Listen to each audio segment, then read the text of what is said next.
जय हिंद दोस्तों स्वागत है हमारे चैनल विद्या स्टडी क्लासेस में। आप लोग बहुत कमेंट कर रहे थे कि कक्षा 9 के लिए हिंदी का AIX कोड का जो है पेपर लाइए। तो आज की इस वीडियो में हम AIX हिंदी का पेपर लेकर आ चुके हैं, ठीक है ना। तो ऐसे ही प्रश्न आपकी एग्जामों में मिलने वाले हैं, ठीक है ना। कोड चाहे दूसरा हो पर प्रश्न यही सब मिलने वाले हैं, ठीक है ना। तो चलिए इस वीडियो में हम लोग पूरे प्रश्नों को देखते हैं। देखिए यहाँ पास आप लोग समय देख लीजिए, 3 घंटा 15 मिनट का रहेगा, पूर्णांक 70 का रहेगा, ठीक है ना। निर्देश दिया गया है प्रारंभ के 15 मिनट परीक्षार्थियों को प्रश्न पत्र पढ़ने के लिए निर्धारित है। सभी प्रश्न अनिवार्य है। प्रश्नों के अंक उनके सामने दिए गए हैं। प्रश्न पत्र 2 खंडों आ तथा बा में विभाजित है। खंड आ में 20 प्रश्न बहुविकल्पी हैं जिनके उत्तर OMR शीट पर देने हैं, ठीक है ना। और चौथे में दिया खंड बा में 5 प्रश्न वर्णात्मक है जिनको उत्तर पुस्तिका में हल करना है, ठीक है ना। आंसर शीट में आपको देने हैं। चलिए अब हम लोग बहुविकल्पी प्रश्न को देखते हैं। तो यहाँ पास हमारा पहला नंबर प्रश्न क्या कह रहा है, हिंदी गद्य के प्राचीनतम प्रयोग मिलते हैं। हिंदी गद्य के प्राचीनतम प्रयोग मिलते हैं किसमें, राजस्थानी में, ठीक है ना। ऑप्शन नंबर ए आपका सही हो जाएगा। यहाँ पर दूसरा नंबर प्रश्न है, द्विवेदी युग की प्रसिद्ध पत्रिका है। तो द्विवेदी युग की प्रसिद्ध पत्रिका क्या है, सरस्वती, ठीक है ना। फिर यहाँ पास आपका तीसरा नंबर प्रश्न है, प्रेमचंद्र का उपन्यास नहीं है। त्यागपत्र, गोदान, सेवा सदन, रंगभूमि। इसका सही उत्तर हो जाएगा ऑप्शन नंबर ए त्यागपत्र, ठीक है ना। फिर चौथा नंबर प्रश्न है, गुनाहों का देवता के रचनाकार हैं। तो गुनाहों के देवता के रचनाकार कौन है, Dharmvir Bharati. Option number A आपका सही हो जाएगा, ठीक है ना। फिर यहाँ पास पांचवा नंबर प्रश्न है, दीपदान किस प्रकार की एकांकी है, ठीक है ना। सामाजिक, पौराणिक, ऐतिहासिक, समस्यात्मक। तो देखिए दीपदान किस प्रकार की एकांकी है, वो है ऐतिहासिक, ठीक है ना। ऑप्शन नंबर सी सही हो जाएगा, ठीक है ना। 6 नंबर प्रश्न है, वीर रस का स्थायी भाव होता है। तो वीर रस का स्थायी भाव क्या होता है, उत्साह। ऑप्शन नंबर ए आपका सही हो जाएगा, ठीक है ना। बहुत ही अच्छे जो है प्रश्न आपकी बार दिए गए हैं, ठीक है ना। बहुत ही सरल पेपर आप लोगों को बनने वाला है। यहाँ पास आपका 7वां नंबर प्रश्न है, विनय पत्रिका के रचयिता रचनाकार हैं। रचयिता या रचनाकार हैं कौन है, तो इसका ऑप्शन नंबर ए सही हो जाएगा, तुलसीदास, ठीक है ना। यहाँ पास थोड़ा खिंचाया गया है क्योंकि दूसरे लड़के ने खिंचा दिया जिसका पेपर था, ठीक है ना। तो यहाँ पास इसके लिए माफ़ करना। यहाँ पास 8वां नंबर प्रश्न है, उत्तर मध्यकाल को कहा जाता है। क्या कहा जाता है उत्तर मध्यकाल को, रीतिकाल कहा जाता है, ठीक है ना। ऑप्शन नंबर डी आपका सही हो जाएगा। यहाँ पास 9 नंबर क्या है, आदिकाल का ग्रंथ नहीं है। तो आदिकाल का ग्रंथ जो है कीर्तिलता नहीं है, ठीक है ना। यही आपका सही हो जाएगा। फिर यहाँ पास आपका 10 नंबर प्रश्न है, ज्ञानाश्रय भक्ति शाखा के प्रतिनिधि कवि हैं कौन है, तो वो है कबीरदास। ऑप्शन नंबर डी आपका सही हो जाएगा। फिर यहाँ पास आपका दिया गया है 11 नंबर प्रश्न, हे खग मृग है मधुकर सेनी तुम देख सीता मृग नैनी। आगे देखते हैं, यहाँ पास PTO लिखा है तो एक का मतलब कि प्रश्न आगे भी जो है कुछ लिखा है, ठीक है ना। यहाँ पास आगे देखते हैं क्या दिया गया है। दूसरे नंबर में, इन पंक्तियों में कौन सा रस है, तो इन पंक्तियों में आपका है वियोग संगार रस, ठीक है ना। ऑप्शन नंबर सी आपका सही हो जाएगा। यहाँ पास 12 नंबर प्रश्न आपका क्या कह रहा है, चौपाई के प्रत्येक चरण के अंत में होते हैं, क्या होते हैं, अंत चरण में जो है गुरु होते हैं, ठीक है ना। तो अंत वाले चरण में गुरु होते हैं। ऑप्शन नंबर सी आपका सही हो जाएगा। यहाँ पास 13 नंबर प्रश्न क्या कह रहा है, वर्डों की एक से अधिक आवृत्ति में अलंकार होता है। तो जब वर्डों की एक से अधिक आवृत्ति होती है, जैसे तरनी, तनुजा, तर, तमाल, तरुअर, बहु, छाए, वो है ना, तो उसमें जो है आगे ता ज़्यादा आता है, तो वो होता है अनुप्रास अलंकार, ठीक है ना। ऑप्शन नंबर बी आपका सही हो जाएगा। यहाँ पास 14 नंबर प्रश्न है, अशुद्ध शब्द है। तो अशुद्ध शब्द वरिष्ठ, कनिष्ठ, ज्येष्ठ, अभीष्ट। तो यहाँ पास अशुद्ध शब्द क्या हो जाएगा आपके पास, अभीष्ट, ठीक है ना। ये अशुद्ध शब्द हो जाएगा, अभीष्ट होता है, ठीक है ना, शुद्ध शब्द। यहाँ पास आपका 15 नंबर प्रश्न है, जेठ शब्द का तत्सम शब्द है। तो जेठ, ज्येष्ठ, श्रेष्ठ, काष्ठ, कोष्ठ, ये तो हो गए ही नहीं, श्रेष्ठ भी नहीं है, जेठ का होता है ज्येष्ठ, ठीक है ना। फिर यहाँ पास 16 नंबर प्रश्न है, पूर्ण विराम का प्रयोग होता है। तो प्रश्न पूछने के लिए संबोधन में, वाक्य के बीच में, या वाक्य की समाप्ति पर। तो जो पूर्ण विराम होता है ये वाला चिन्ह, ठीक है ना। तो ये जो है वाक्य की समाप्ति पर किया जाता है। ऑप्शन नंबर डी आपका सही हो जाएगा, ठीक है ना। यहाँ पास आपका 17 नंबर प्रश्न है, सौभाग्य का तद्भव होता है, सपना, सैकड़ा, सुहागा या सुहाग। ऑप्शन नंबर डी आपका सही हो जाएगा, सुहाग। ठीक है ना। यहाँ पास आपका 18 नंबर प्रश्न है, तथा धन इति में संधि होगी तथेति, तथोति, तथति, तथोति। तो इसका सही हो जाएगा तथेति। आ धन ई बराबर ई होता है, ठीक, ए होता है, ठीक ना। तो यानी कि तथेति हो जाएगा। आपका 19 नंबर प्रश्न है, षष्ठी विभक्ति बहुवचन में राम का रूप होगा रामाणाम, रामस्य, रामयोः, रामेषु। तो यहाँ पास ऑप्शन नंबर बी सही हो जाएगा यहाँ पर, ठीक है। नहीं, यहाँ पास ऑप्शन नंबर आपका ए सही हो जाएगा, ठीक है ना, रामाणाम। बी रामस्य नहीं होगा, ठीक है ना, ये तीसरा विषय में है, ठीक है ना। यहाँ पास आपका ऑप्शन नंबर ए सही हो जाएगा, रामाणाम। यहाँ पास 20 नंबर प्रश्न है, भू धातु लंग लकार मध्यम पुरुष बहुवचन का रूप है। तो क्या हो जाएगा, अभवत, भवत, भवत, अभवत, गच्छेम। यहाँ पास अभवत है, यहाँ पास भी अभवत है, यहाँ पास ये हलंत है, ये नहीं, यानी कि ऑप्शन नंबर ए आपका सही हो जाएगा, अभवत। ठीक है ना। यहाँ पास आपका वर्णात्मक प्रश्न में आ जाता है खंडवा वर्णात्मक प्रश्न, जो कि आपको 50 अंकों का रहने वाला है, ठीक है ना। देखिए 3 गुणे 2 यानी कि 2-2 अंकों के होने वाले हैं 3 प्रश्न, ठीक है ना, 6 अंकों का होने वाला है, ठीक है ना।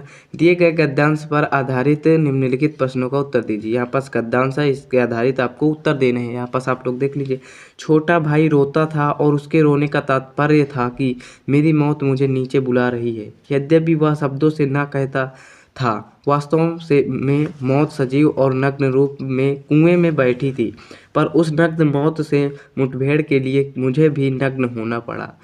छोटा भाई भी नंगा हुआ, एक धोती मेरी, एक छोटी भाई की, एक चने वाली 2 कानों में से बांधी हुई धोतियाँ, 5 धोतियाँ और कुछ रस्सी मिलाकर कुएं की गहराई के लिए काफ़ी हुई। हम लोगों ने धोतियाँ एक दूसरे से बांधी और खूब खींच खींच कर आजमा लिया कि गांठें कड़ी हैं या नहीं। अपनी ओर से कोई धोखे का काम नहीं किया। यहाँ पास प्रस्तुत गद्यांश का आपको संदर्भ लिखना है, जो कि 2 अंकों वाला होने वाला है। फिर यहाँ पास रेखांकित अंक की व्याख्या करना है, यहाँ से लेकर यहाँ तक जहाँ तक रेखा खींची गई है इसकी आपकी व्याख्या करना है। आपको इसके मिलेंगे 2 नंबर, ठीक ना। फिर यहाँ पास आपका ग नंबर दिया है, छोटे भाई के रोने का क्या अर्थ था, इसको आपको लिखना है, ये भी आपको होने वाला है 2 नंबर। अगर आपको ये नहीं आते हैं तो अथवा में भी दिए गया है। यहाँ पास आप लोग देखिएगा, मैं पढ़े दे रहा हूँ। बिलकुट टगे गए हम लोग, कितना खिन्न था मैं अनखाते हुए, बस से उतरा कि जहाँ था वहीं पत्थर की मूर्ति सा स्तंभ खड़ा रह गया। कितना अपार सौंदर्य बिखरा था सामने की घाटी में। इस कौसानी की पर्वतमाला ने अपने अंचल में यह जो कत्यूर की रंग बिरंगी घाटी छिपा रखी है, इसमें किन्नर और यक्ष भी तो वास करते होंगे। 50 मील चौड़ी यह घाटी, हरे मखमली कलीनों जैसी खेत, सुंदर यहाँ पर गेरू की शिलाएं काट कर बने लाल रास्ते, जिनके किनारे सफ़ेद सफ़ेद पत्थरों की कतार और इधर उधर से आकर आपस में उलझ जाने वाली बेलों की लड़ियों सी नदियाँ। मन में बेसकता यही आया कि इन बेलों की लड़ियों को उठाकर कलाई से मैं लपेट लूँ, आँखों में लगा लूँ। तो यहाँ पास ये जो ये है, ये किस पार्ट से लिया गया है, इसका गद्यांश का संदर्भ लिखना है, ठीक ना। और यहाँ पास खा नंबर में रेखांकित अंश की व्याख्या करनी है। लेखक खिन्न नाराज क्यों था, इसको आप लोग लिखना है, ठीक है ना। फिर यहाँ पर पद्यांश में आ जाते हैं। प्रश्न नंबर 22, दिए गए पद्यांश पर आधारित प्रश्नों के उत्तर दीजिए, ठीक है ना। तो ये भी 6 नंबर का होने वाला है। 3 प्रश्न हैं, 2-2 प्रश्न 2-2 नंबर के, ठीक है ना। मोर मुकुट मकराकृत कुंडल, अरुण तिलक दिए भाल, मोहन मूरति सांवरति सूरति, नैना वने विशाल, अधर सुधारस मुरली, राजति उर बैजती माल, क्षुद घंटियाँ कटि तट शोभित, नुपुर सबद रसाल, मीरा प्रभु संतन सुखदाई, भक्त बचल गोपाल। इसमें आपको उपयुक्त पद्यांश का संदर्भ लिखना है, किस पाठ से लिया गया है, ठीक है ना। यहाँ पर फिर खा नंबर में है रेखांकित अंश की व्याख्या करना है, ठीक है ना। और उपयुक्त पद में कौन सा अलंकार है ये लिखना है। अगर ये नहीं आ रहा तो अथवा में भी दिया गया है। जिनके गीतों को पढ़ने से मिलती शांति, जिनके तानों के सुनने से मिलती भ्रांति, छा जाती मुखमंडल पर यौवन की कांति, जिनका टेकों पर टिकने से टिकती क्रांति, मरण मधुर बन जाता जैसे वरदान, अधरों पर खिल जाती है मादक मुस्कान, नहीं देख सकते जुग में अन्याय विधान, प्राण उच्छ्वासित होते होने की बलिदान, जो घावों पर मरहम का कर देते काम, उन हृदयों को मेरे कोटि प्रणाम। यहाँ पर आपको प्रश्न दिया गया है, उपयुक्त पद्यांश का संदर्भ लिखना है, रेखांकित अंश की व्याख्या करना है, उपयुक्त पद्य में कौन सा अलंकार है ये आपको लिखना है, ठीक है ना। फिर यहाँ पास आपका 23 नंबर प्रश्न है, निम्नलिखित संस्कृत गद्यांशों में से किसी एक का संदर्भ सहित हिंदी में अनुवाद कीजिए, ठीक है ना। यहाँ पर संदर्भ भी लिखना है और हिंदी में अनुवाद भी करना है, ठीक है ना। ये 4 नंबर का होने वाला है, ठीक है ना। देखिए यहाँ पास हम पढ़े दे रहे हैं, परम सिद्धो अपि सह सिद्धिनाम प्रदर्शनम नोचितम अमन्यत एकदा केनचित भक्तेन कस्याचित एवं वर्णिता असौ महात्मा पादुकाभ्यां नदीं तरति इति महतो विस्मस्य विषयः परमहंसः रामकृष्णः मन्दम् अहसत् अवदत् च अस्य सिद्धे मूल्यं पदद्वयमात्रं पदद्वयेन नौकया सामान्यो जनः नदीं तरति अनया सिद्धाय केवलं पदद्वयस्य लाभो भवति किं प्रयोजनम् एतादृशस्य सिद्धे प्रदर्शनेन। तो इसका आप लोगों को जो है संदर्भ भी लिखना है और हिंदी में अनुवाद भी लिखना है, ठीक है ना। फिर यहाँ पास आपका चौथा आगे है, क्या है, अथवा में कि एकदा वनात् प्रत्यागत्य रामादास स्वद्वारी उपविष्टं धर्मदासं दुर्बलं खिन्नं च दृष्ट्वा अपश्यत् मित्र धर्मदासः चिराद दृष्टोऽसि किं केनापि रोगेण ग्रस्ता येन एवं दुर्बलः धर्मदासः प्रसन्नवदनं तम अवदत् मित्र नाम रुग्णः परम चेड्विभ्वा इदानीम अन्य इव सज्जातः इदमेव चिंतायामि केनोपायेन मंत्रेण तंत्रेण वा संपन्नः भवेयम्। रामदासः तस्य दरिद्रस्य कारणं तस्य अकर्मण्यतया इति विचार्य एवं अकथयत् मित्र। खा नंबर क्या दिया है, निम्नलिखित पद्यांशों में से किसी एक पद्यांश का संदर्भ सहित हिंदी में अनुवाद कीजिए, ठीक है ना। यहाँ पास पद्यांश का संदर्भ सहित आपको हिंदी में अनुवाद करना है। धर्मज्ञ सत्य संधस्य प्रजानां चाहिते रतः यशस्वी ज्ञान संपन्ना शुचिवर्ष्य समाधिमान। दूसरा है, त्याज दुर्हन संसर्ग भज साधु समागमम कुरु पुण्य महोरात्रम स्मर नित्यमानित्यता। फिर यहाँ पास आपको क्या करना है, 24 नंबर में नए मेहमान एकांकी के शीर्षक होने पर अपने विचार व्यक्त करना है, अथवा में आप कह सकते हैं व्यवहार एकांकी के उद्देश्य को संक्षेप में लिख सकते हैं, ठीक है ना। फिर 25 नंबर में आपको क्या करना है, यहाँ पास निम्नलिखित में से किसी एक का जीवन परिचय देते हुए उनकी एक प्रमुख रचना लिखनी है। पंडित प्रताप नारायण मिश्र का लिख सकते हैं, या काका कालेलकर का लिख सकते हैं, या धर्मवीर भारती का। आप लोग गद्य और पद्य में आगे की 3 जो है जीवन परिचय याद कर लीजिए, इन्हीं में से एक फंसना है, ठीक है ना। ये देखिए यहाँ पास प्रताप नारायण मिश्र पहले पार्ट का फंस गया, ठीक है ना। यहाँ पास खा नंबर में है, निम्नलिखित कवियों में से किसी एक कवि का जीवन परिचय देते हुए उनकी एक प्रमुख रचना दी। यह देखिए यहाँ पास भी पहले पार्ट का फंस गया, कबीर दास, रहीम दास, जयशंकर प्रसाद, ठीक है ना। सॉरी दोस्तों, कॉल आ जाने के कारण मैंने वीडियो को स्थगित कर दिया था, फिर से यहाँ पास वीडियो बना रहा हूँ। यहाँ पास 26 नंबर हमारा प्रश्न है, अपनी पाठ्य पुस्तक से याद किया हुआ कोई एक श्लोक लिखिए जो इस प्रश्न पत्र में ना दिया गया हो, ठीक है ना। ये 2 नंबर में आएगा। फिर यहाँ पास आपका 27 नंबर प्रश्न है, निम्नलिखित में से किन्हीं 2 प्रश्नों का उत्तर संस्कृत में दीजिए। संस्कृत में आपको उत्तर देना है। पहला नंबर है, मनुष्याणां भूषणं किम अस्ति। दूसरा है, रामस्य के विशिष्टा गुण आसन।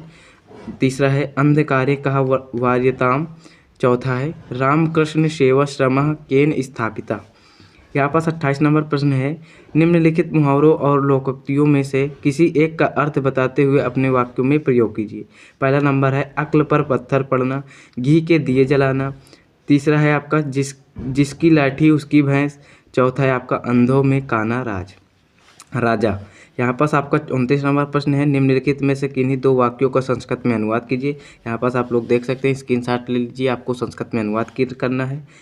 फिर यहाँ पास 30 नंबर प्रश्न है, विद्यालय में खेलकूद की समुचित व्यवस्था के लिए अपने प्रधानाचार्य जी को एक प्रश्न पत्र लिखिए, या आप अथवा में कर सकते हैं, स्थान अंतरण प्रमाण पत्र प्राप्त करने हेतु अपने प्रधानाचार्य जी को एक प्रार्थना पत्र लिखिए, ठीक है ना। ये आपका 5 नंबर का होने वाला है, ठीक है ना। तो यहाँ पास आप लोगों का ये पेपर कंप्लीट होता है। तो अगर आप लोगों ने पूरी वीडियो देख ली है तो जब भी आपके एग्ज़ाम होंगे तो आप लोगों को बहुत ही हेल्पफुल होगा, ठीक है ना। बहुत सारे प्रश्न इसमें से आपको मिलेंगे, ठीक है ना। तो मिलते हैं नेक्स्ट वीडियो में, तब तक के लिए जय हिंद, जय भारत।